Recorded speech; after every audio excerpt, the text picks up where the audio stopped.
Madam President, I rise today to talk about an issue that affects all of us in this chamber and all of our communities we represent. I also rise on behalf of the 200,000 Ohioans who are currently struggling with an addiction to prescription drugs or opiates. Heroin and prescription drug addiction has gripped our country. Unfortunately, we're facing an epidemic now, and I want to rise today to talk about how we can do a better job to address that. This is the 7th time I've come to the floor of the Senate to speak on this issue since the Comprehensive Addiction and Recovery Act passed the United States Senate back on March 10th. That vote, by the way, was 94-1, showing that, again, members from every single state are affected by this and want to address it. CARA, Comprehensive Addiction and Recovery Act, is a good start. It will make a big difference because it is comprehensive. It addresses every aspect of the issue, from education and prevention through treatment and recovery. It helps our law enforcement folks. It helps gets these prescription drugs out of our communities. It's a good piece of legislation that I hope will be able to get to the President's desk soon for signature. For the first 5 weeks I came to the floor, Madam President, I talked about the fact that I had hoped the House would act. I urged the House to act quickly on this emergency that's affecting our communities. Last week I came to the floor to say thank you to the House because they did act. They voted on 18 separate bills.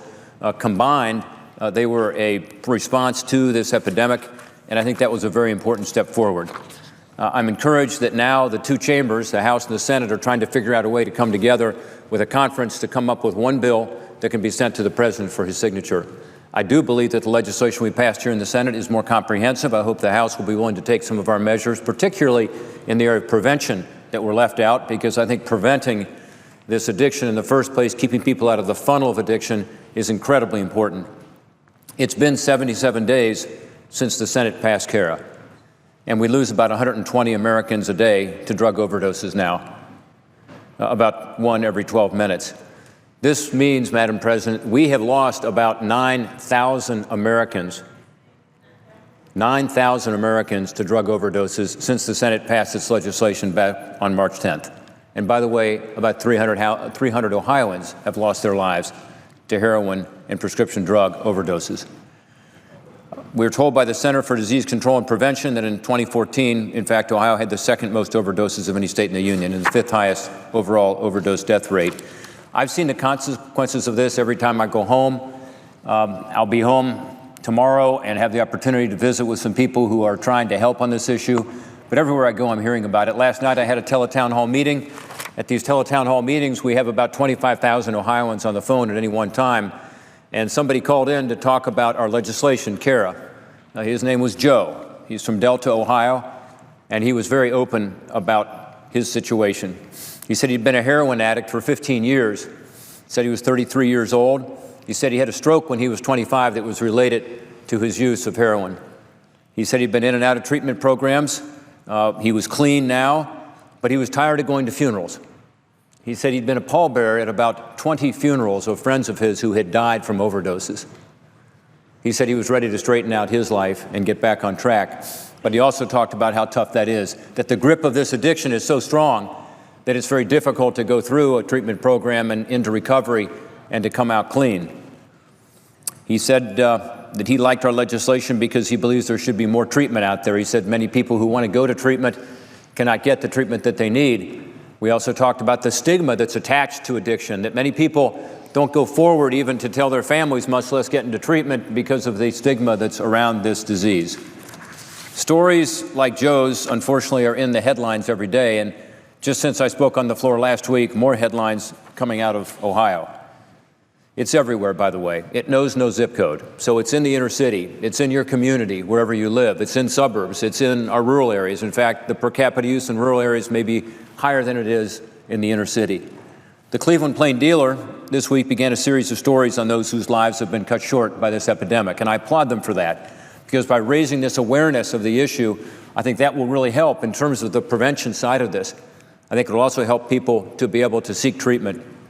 The stories the Cleveland Plain Dealer is talking about include a fentanyl overdose death of an 18-year-old named Nicholas DeMarco, who was an honors student at North Olmsted High School. They include the story of Patrick O'Malley, a bright young graduate of Ohio University. Patrick used prescription painkillers, drugs like Vicodin or Percocet, drugs that we all know the names of. But he abused them, he became addicted, money started missing from his mom's wallet, laptops, televisions, other items went missing from their home. He told his brother He didn't want to keep using. He wanted to stop. He said that he had a disease, and it is a disease. He sought treatment. He went into rehab at what's called the Free Clinic in Cleveland, Ohio. I've been there. I've seen the good work that they do. Sadly, he relapsed. And just 2 weeks later, his brother found him dead in his bedroom with a needle stuck in his arm. He was 25 years old. These stories, unfortunately, continue to be told because this is what's happening in our communities. Mary Jo Trocano was a grandmother who had chronic pain. A grandmother. She was prescribed painkillers to deal with her chronic pain.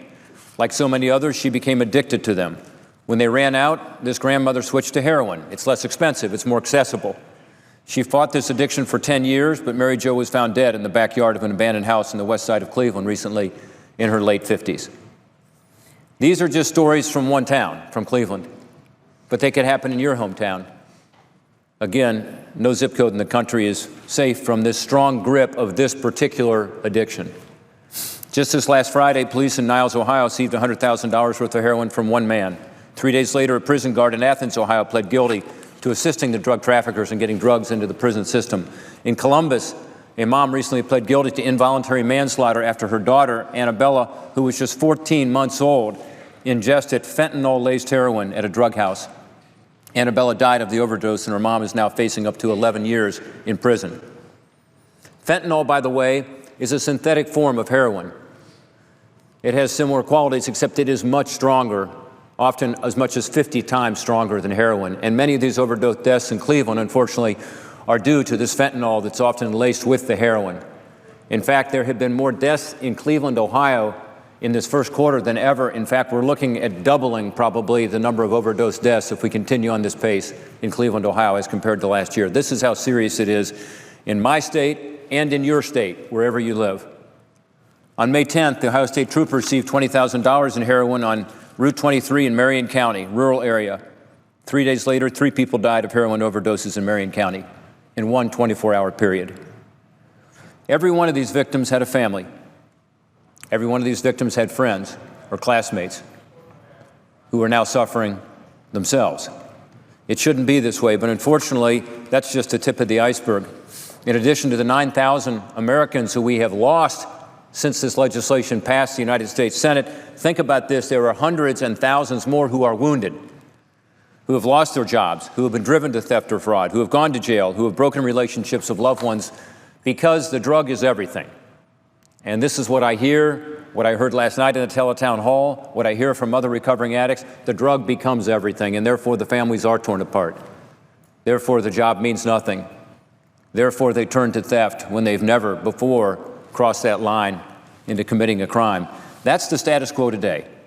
Getting a comprehensive bill to the president's desk for signature and getting it to our communities will help. It's got to be comprehensive, because we know that it's not going to work if it just addresses one side of the issue or another. There's been a debate over funding in this legislation. More funding, some have said, is the answer to all of our problems. Unfortunately, some have tried to politicize this a little bit, and I suggest what they're doing is not going to help, because what we need to do is get a comprehensive bill out there that talks about when we provide funding, and I believe there should be more funding, that it goes to the evidence-based programs we know work. And that's what this legislation does. It's based on 3 years of work. We brought experts in from all over the country. We had 5 conferences here in Washington, D.C. We had conferences about how to help our veterans, how to help pregnant moms, how to help with these addicted babies, how to help ensure that we have more people who are given the right kind of treatment, medication-assisted treatment, to be able to get back on track. Yes, I've supported more funding, and we should continue to try to get more funding into this problem. But it's not just a matter of putting more money against it. It's also a matter of spending that money wisely. That's what this legislation does. More money, yes, it has $80 to $100 million in additional funding, but it also has funding that is going to be used for what we know works. We need to be sure we do this soon because, again, this epidemic is growing. CARA, Comprehensive Addiction Recovery Act, insists that we are targeting this funding toward evidence-based education, treatment, recovery programs. 130 national anti-drug groups support this legislation because of the fact that they were part of putting it together. They know what works out there and what doesn't work. This is a national effort. It's one that will save lives and will make a difference in so many other people's lives to begin to actually turn the tide on this epidemic. This legislation, again, is one that 94 United States senators supported. with only one senator opposing it. That shows, again, how in every single state this has become an issue that has to be addressed because it's affecting everybody in every community. CARA has a number of things on prevention and education that are incredibly important to keep people out of the funnel of addiction, to help people make the right decisions, particularly aimed at teens and parents, other caretakers, and aging populations. It does more in terms of making people aware of this connection between prescription drugs and heroin. Probably 4 out of 5 heroin addicts in Ohio today started with prescription drugs. And for people to know that helps them to avoid being in a situation where they are, like this grandmother in Cleveland we talked about, exposed to more and more painkillers and become addicted to them. CARA also improves treatment by expanding the availability of naloxone. This is the miracle drug that can actually stop and reverse an overdose. Law enforcement agencies, first responders, support our legislation because they appreciate the fact that there is more funding for this naloxone, also called Narcan, but also more training in our legislation so that people have the training to be able to save lives and reverse these overdoses. It also expands treatment for prisoners who are suffering from addiction disorders. With evidence-based treatments, we can break this cycle of addiction and crime. Prosecutors have told me in some counties in Ohio, more than 80% of the crime is now directly related to this opioid addiction. We're told that 95% of the people who are in jail or prison are going to be released someday, and that about half of them end up going back in jail within 2 or 3 years. Much of that recidivism, this revolving door in the prison system, has to do with this drug issue. And what happens when people go back and forth in the prison system is families are torn apart. Crime is increased in our neighborhood. Many of these crimes committed to pay for an addiction. So breaking that cycle is going to help ex-offenders stay out of prison and to help them be able to live out their God-given purpose. CARA also expands disposal sites for unwanted prescription medications to keep them out of the hands of our kids. It would strengthen prescription drug monitoring programs to allow the states to monitor what goes on in their own state, but also to be able to know what's happening in the state next to them. Because if somebody is being monitored for overusing prescription drugs in one state, but can simply cross the line into another state and get those drugs, that doesn't help solve the problem. This legislation provides the ability to have a drug monitoring program that's interoperable between the states. These are critical policy improvements, and they're part, again, of a comprehensive approach to an epidemic that is devastating communities across the country. So yes, we need more funding, but we also need some of these changes in law to be able to spend the money more effectively. Mr. President, I know these statistics about drug abuse are heartbreaking, and they can be very discouraging. But there are also many stories of hope that we should not forget. And those stories are inspiring. It's about those who are struggling and find a way to get their lives back together. Ashley Brenner of Newton Falls, Ohio, near Youngstown, started using drugs when she was 13 years old. By 16, she'd gone to cocaine. By 18, she was addicted to painkillers. When she was 24, she switched to heroin when the painkiller pills became too expensive and too hard to get. Again, heroin is actually less expensive than the prescription drugs today in my state of Ohio. She said, and I quote, "When I was in addiction, I was living in hell. It just takes over your mind. Everything I was using was all to feed my addiction. The drugs became everything." Then she decided to get help. She was ready. She didn't want to live like that anymore. She checked into Trumbull Memorial Hospital in Trumbull County. It took her 18 months to recover. She said I had to relearn how to walk, talk, everything without dope. It was like being born all over again. 4 years later, Madam President, she's clean. She has full custody again of her 3 sons. She's working. She's working for the Trumbull County Children's Services. She's helping others fighting addiction, and she's excelling at her job. She's beating this. There is hope. The senator's time is expired. Treatment can work. Madam President, I hope we can send this comprehensive legislation to the White House as soon as possible to give more people hope to be able to reverse the tide of this addiction and to allow those Americans to live out their God-given purpose. I yield back my time. Madam President.